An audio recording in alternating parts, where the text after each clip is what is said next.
लोकसभा में नेता प्रतिपक्ष राहुल गांधी के कोलंबिया में दिए गए हालिया बयानों पर बीजेपी नेता भड़के हुए हैं। बीजेपी नेता सुधांशु त्रिवेदी ने कहा कि पिछले 36 घंटे में देश ने दो प्रकार के दृश्य देखे। एक, विगत 100 सालों के देश के लिए निरंतर समर्पित राष्ट्रीय एकता, सांस्कृतिक उत्थान के लिए अपना प्रतिपल समर्पित करने वाले विश्व के सबसे बड़े संगठन आरएसएस के शताब्दी पूर्ण होना, और उस अवसर पर प्रधानमंत्री नरेंद्र मोदी द्वारा एक ऐसा सिक्का जारी होना जिसमें संभवतः पहली बार भारत की किसी मुद्रा पर मां भारती का चित्र है। इन्हीं 24 घंटे में देश ने दूसरा दृश्य देखा कि 140 साल पुरानी पार्टी 100 साल से जिस पर एक ही परिवार का वर्चस्व है, उस परिवार के पतन और सत्ता छूटने की बदहवासी ने उनके खानदान के बरखुरदार ने एक और ऐसा बयान दिया जिसमें कुछ भी आश्चर्य नहीं है। 24 से 36 घंटे में देश ने दो प्रकार के दृश्य देखे। एक, विगत 100 वर्षों से देश के लिए निरंतर समर्पित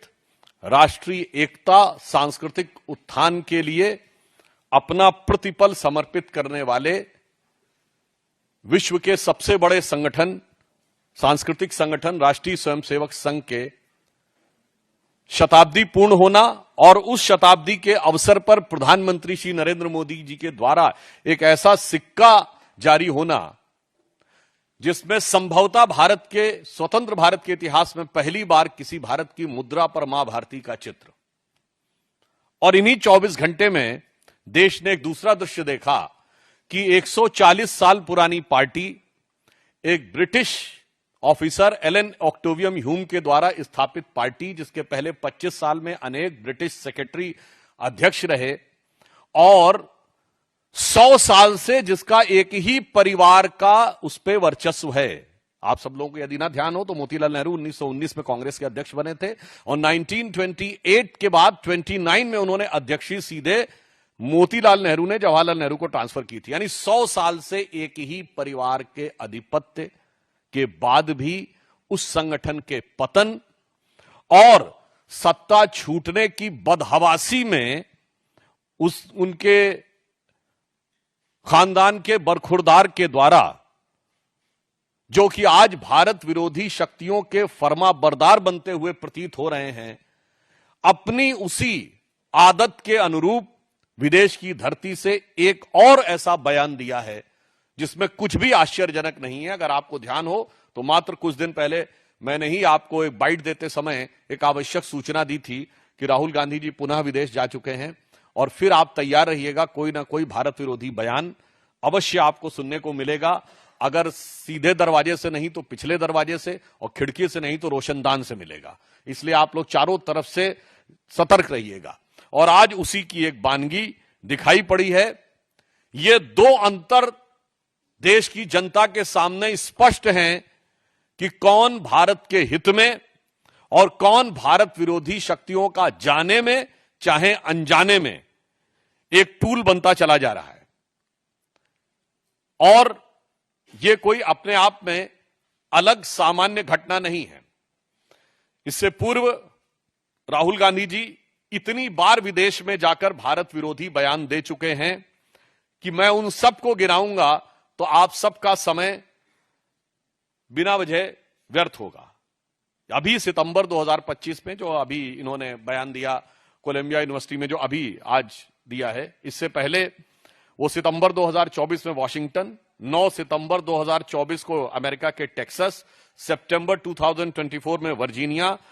6 मार्च 2023 को लंदन, फिर मार्च 2023 में फिर लंदन, और मार्च 2023 में कश्मीर को लेकर अन्य विषयों को लेकर उन्होंने बोला है। मई 2022 में लंदन में, मई 2022 में रूस यूक्रेन के बारे में उन्होंने बोला, फिर ब्राउन यूनिवर्सिटी में मार्च 2021, दुबई में जनवरी 2019, लंदन में अगस्त 2018, मलेशिया में मार्च 2018, सिंगापुर में मार्च 2018, बहरीन में जनवरी 2018 और अमेरिका में सितंबर 2017। ये एक लंबी कहानी है जो उनके दिल के अंदर की नफरत की जुबानी आपको बहुत साफ दिखाई पड़ती है। और मैं याद दिलाना चाहता हूं कि 6 मार्च 2023 को राहुल गांधी ने लंदन के चैटम हाउस में यह कहा था, why the defenders of democracy Europe and America are silent.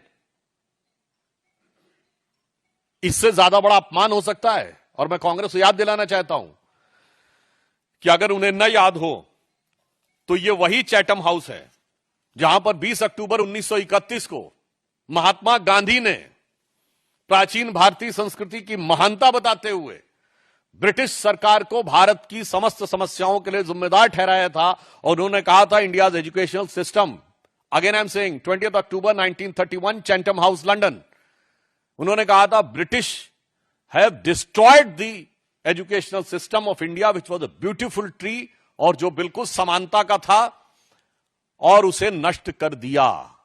100 साल पहले, यानी 1931 से 100 साल पहले, यानी गांधी जी का कहना था 1820-25 के आसपास। अब भैया गांधी जी सही थे कि राहुल गांधी सही है, यह मैं उनसे पूछना चाहता हूं। चैटम हाउस में दिया गया महात्मा गांधी का बयान सही था, या आज की डेट में वहां से लेके कोलंबिया और स्टैनफोर्ड में दिया जा रहा राहुल गांधी का बयान सही है? यह बात मैं सीधे सीधे कांग्रेस पार्टी से पूछना चाहता हूं। और जिसने 100 साल से लोकतंत्र के लबादा ओढ़कर राजतंत्र को जीवित रखा है, वो लोकतंत्र पे भाषण दे, मुझे लगता है इससे ज्यादा हास्यास्पद और विडंबनापूर्ण उदाहरण नहीं हो सकता। और वो भी इस देश में लोकतंत्र के सबसे बड़े प्रतीक प्रधानमंत्री श्री नरेंद्र मोदी जी, जो भारत के लोकतांत्रिक परिपक्वता और जो विस्तार के सबसे बड़े प्रतीक हैं कि रेलवे प्लेटफॉर्म पे चाय बेचने वाला व्यक्ति लगातार तीसरी बार भारत का प्रधानमंत्री जनता के द्वारा चुनकर बना, उसको वो सरमन दे जो कि अंग्रेजों से दोस्ती करके, अंग्रेजों के द्वारा स्थापित होकर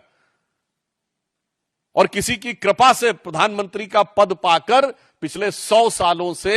अपना राजतंत्र येन केन प्रकारेण संरक्षित किए हैं। मैं पुनः स्पष्ट कर दूं, कांग्रेस अध्यक्ष लोकसभा में नेता प्रतिपक्ष राहुल गांधी के कोलंबिया में दिए गए बयान पर बिहार के डिप्टी सीएम विजय कुमार सिन्हा ने कहा कि राहुल गांधी देश को कमजोर करने, बदनाम करने और मात पैदा करने वाले, अनुकंपा की राजनीति करने वाले कांग्रेस के युवराज हैं, जो आतंकवाद, उग्रवाद, भ्रष्टाचार, परिवारवाद जैसे लोगों के पक्ष में खड़े होकर अराजकता का माहौल बनाना चाहते हैं। इस मानसिकता के लोग कभी देश को स्वीकार नहीं है। राहुल गांधी भारत को देश को कमजोर करने, बदनाम करने, उन्माद पैदा करने वाले, ये अनुकंपा की राजनीति करने वाले कांग्रेस के युवराज हैं, जो आतंकवाद, उग्रवाद, भ्रष्टाचार, परिवारवाद जैसे लोगों के पक्ष में खड़े होकर अराजकता का माहौल बनाना चाहते हैं। इस मानसिकता के लोग कभी देश को स्वीकार नहीं, परिवारवाद की जमींदारी में राजनीति को जागीर समझने वाला व्यक्ति, जनता उसको बाहर कर देगी, कभी स्वीकारेगी नहीं।